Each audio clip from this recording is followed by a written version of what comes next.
Jumbo Massis, what's up? J'espère que tu vas bien, moi ça va super bien, je m'appelle Jacquelina et bienvenue dans cette série de vidéos Storytime dans lesquelles je partage les témoignages de ce que Dieu a fait dans ma vie ou dans la vie de ceux qui ont accepté que je partage leur histoire.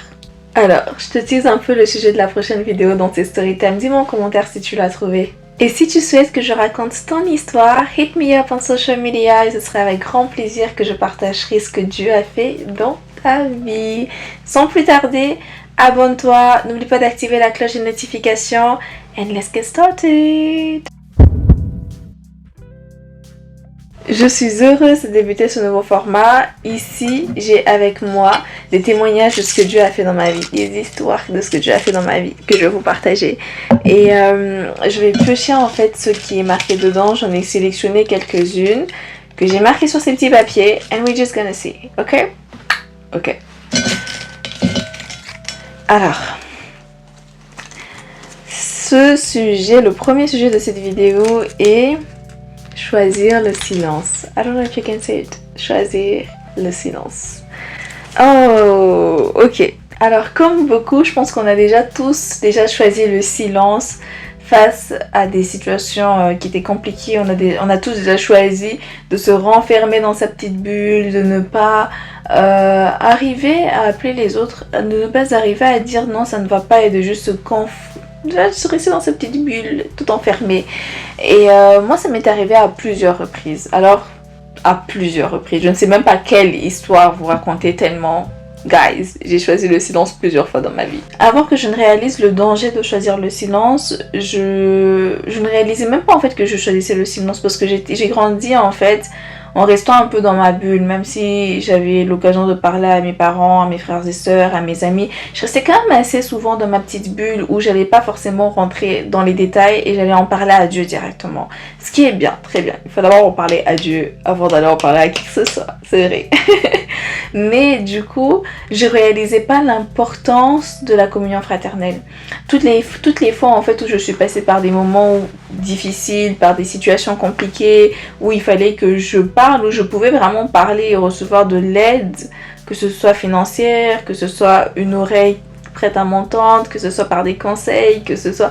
Peu importe en fait la nature de l'aide, à chaque fois, je choisissais le silence. Je choisissais en fait de me renfermer, je choisissais un peu de rester dans ma bulle parce qu'en vrai, je ne savais même pas comment appeler à l'aide. Je ne savais même pas comment dire ça ne va pas, comment dire oui là en fait venez m'aider parce que je n'y arrive pas.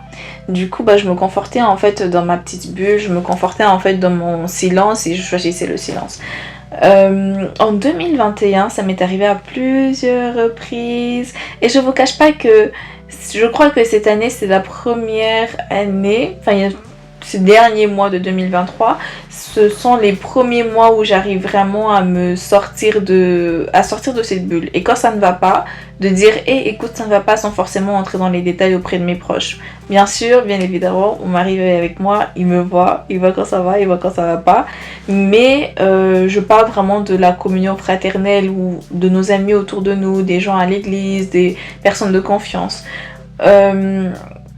Je vais d'abord vous lire un texte que j'ai écrit pendant une période où justement j'avais choisi le silence, je m'étais renfermée dans ma petite bulle et ensuite on va papoter de ce qui s'est passé, ok?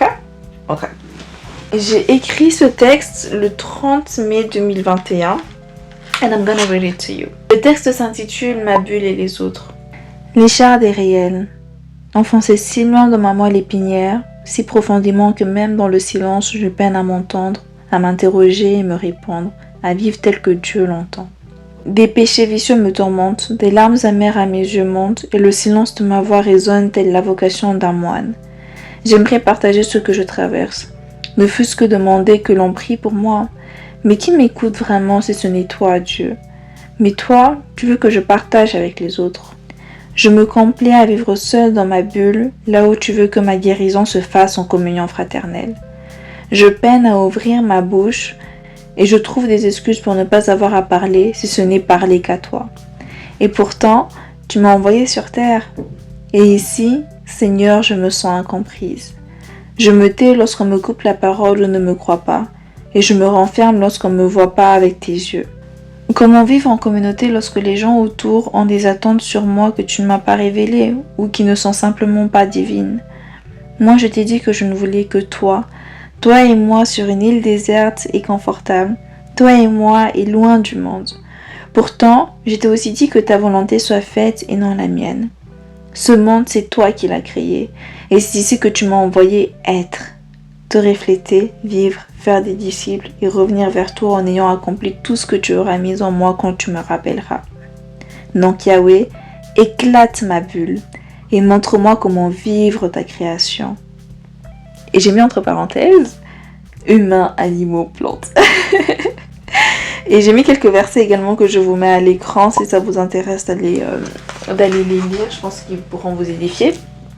Du coup, comme vous pouvez le voir, c'était vraiment dans un moment d'incompréhension de la vie, dans un moment où je réalisais ce que Dieu voulait que je fasse. Dieu voulait que j'ouvre ma bouche, que j'aille dire hey, écoutez, ça ne va pas, que je sorte vraiment de ma bulle, que je m'ouvre aux autres. Et en même temps, j'étais là, mais Seigneur, c'est toi et moi, Seigneur. J'ai pas envie de m'ouvrir aux autres, j'ai pas envie, c'est ton amour envers moi et mon amour envers toi. D'abord, viens, on va vivre sur une île déserte. Et en vrai, even though that sounds good, ça sent bon de se dire d'aller vivre sur une île déserte avec le Seigneur. Mais c'est pas ça le paradis, c'est pas ça la parole de Dieu, c'est pas ça ce que Dieu attend de nous. Dieu attend de nous vraiment d'être également, de vivre en harmonie sur terre, même si on sait qu'il y aura toujours des trucs. On est d'accord, il y aura toujours des trucs.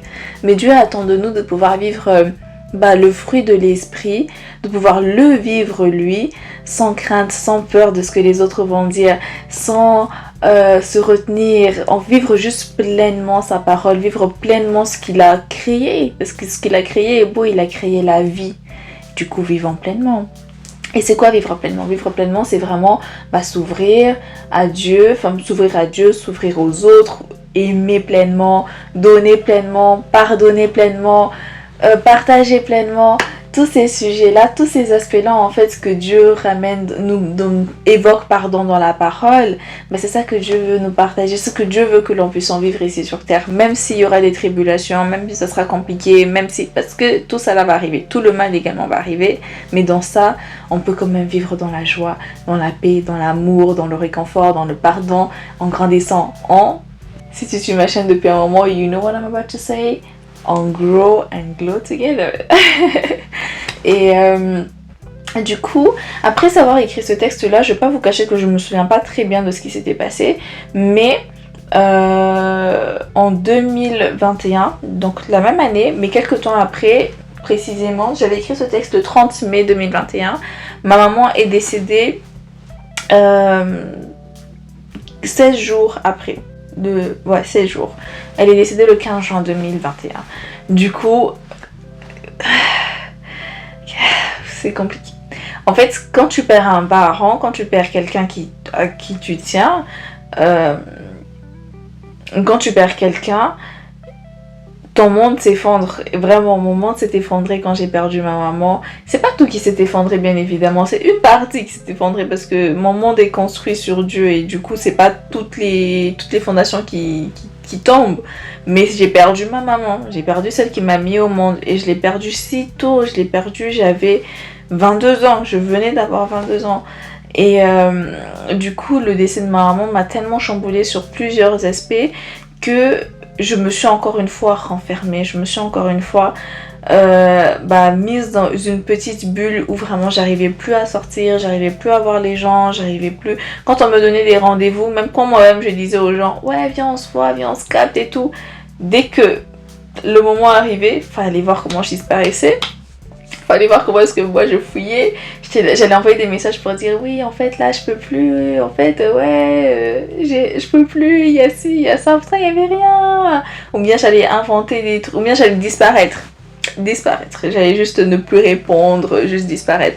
Et ça c'est vrai que ok, quand on creuse, on comprend pourquoi est-ce que j'agissais de la sorte. Je n'allais pas bien, j'allais mal, je venais de perdre ma maman.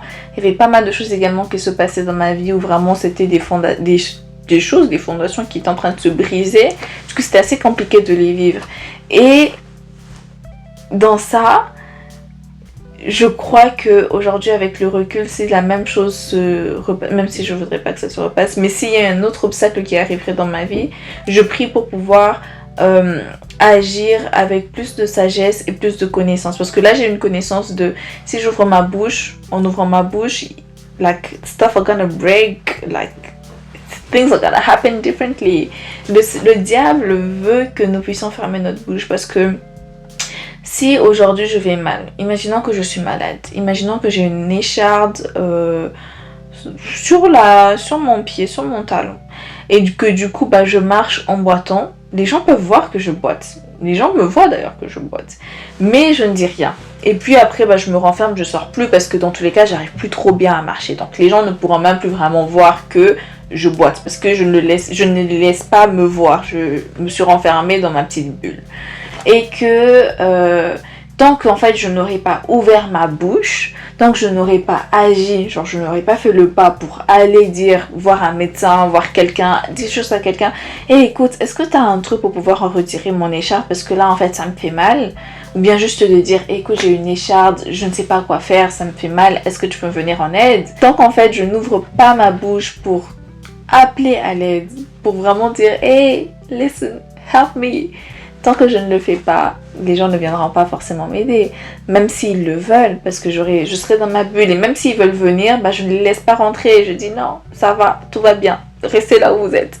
Et c'est vraiment le challenge en fait l'un des beaux challenges que je trouve qu'il y a dans la vie chrétienne et dans la vie, c'est que en fait, pourquoi je dis dans la vie chrétienne? Parce que grâce à Dieu, on apprend que parler c'est bien. On apprend qu'il faut que l'on parle, on apprend que en fait, parler c'est libérateur. Si je ferme ma bouche, je donne l'occasion au diable en fait de encore plus genre me mettre dans cette bulle d'être isolée. En fait, quand t'es isolée, t'es une proie facile au diable parce que t'es seule en fait. T'es seule, tu penses que t'es dans ta bulle.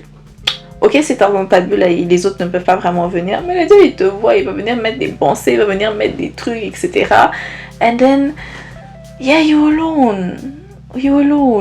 Et pourtant tu n'es pas seule réellement. Peut-être que tu es vraiment seule et que tu te sens seule et que vraiment peut-être que mes propos tu te dis en m'écoutant tu te dis mais elle me raconte quoi elle? Moi je suis seule, j'ai pas d'amis, j'ai pas de parents, j'ai pas de frères.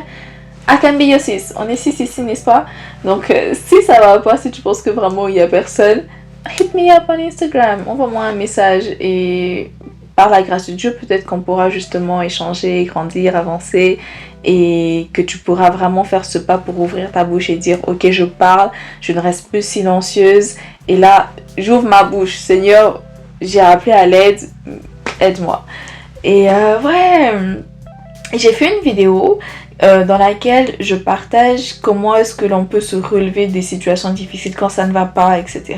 Je vous la mets en barre d'infos parce que je pense qu'elle va vraiment bien avec le sujet de cette vidéo qui est de parler, de se libérer, de ne pas choisir le silence, mais de choisir d'éclater la bulle dans laquelle on se trouve, d'aller vers le monde et de dire aux gens aidez-moi, ça ne va pas, de dire aux gens regardez-moi s'il vous plaît, help me. Et si je peux rajouter un petit truc, c'est pas que aux gens que l'on parle, c'est aussi à Dieu, parce que quand je choisis le silence, des fois je choisis le silence aussi envers Dieu, même dans mes prières, peut-être que je vais dire je prie, mais dans le lieu secret, je ne dis pas forcément ce qu'il y a vraiment au fond de moi, je ne dis pas forcément ce qu'il y a à Dieu, je vais dire merci, pardon, oui, c'est très très bien, il faut le faire, mais je vais pas forcément dire à Dieu oui Seigneur regarde ci, regarde ça, je vais taire en fait ce qu'il y a au plus profond de moi. Et pourtant c'est pas ça que Dieu veut. Dieu veut que nous puissions parler, que nous puissions être libres et libérés de nos fardeaux. Et c'est quoi même, oui, le verset qui dit que si on a un joug lourd, qu'on aille le donner à Dieu, il nous donnera un joug léger. This is the same thing. Parler. C'était quoi? Choisir, au lieu de choisir le silence, on va choisir de parler, de dire à Dieu écoute Dieu ça ne va pas, Dieu regarde ce qu'il y a, regarde ci, regarde ça, et Dieu va nous répondre. Alors, as-tu trouvé le sujet de la prochaine vidéo? Dis-le moi en commentaire. Et partage-moi en commentaire si tu as déjà vécu des situations où justement tu as choisi le silence au lieu de parler et comment est-ce que tu as réussi à parler. Quels sont tes tips pour pouvoir arriver à parler? N'oublie pas de liker, de partager cette vidéo si le concept t'a béni car ici, nous sommes bénis pour bénir. Prends bien soin de ta massise, que le Seigneur t'accorde la joie, la paix, qui t'aide justement à ouvrir ta bouche, à parler, à ne plus choisir le silence. Moi je te fais des gros bisous et à très vite. Ciao ciao!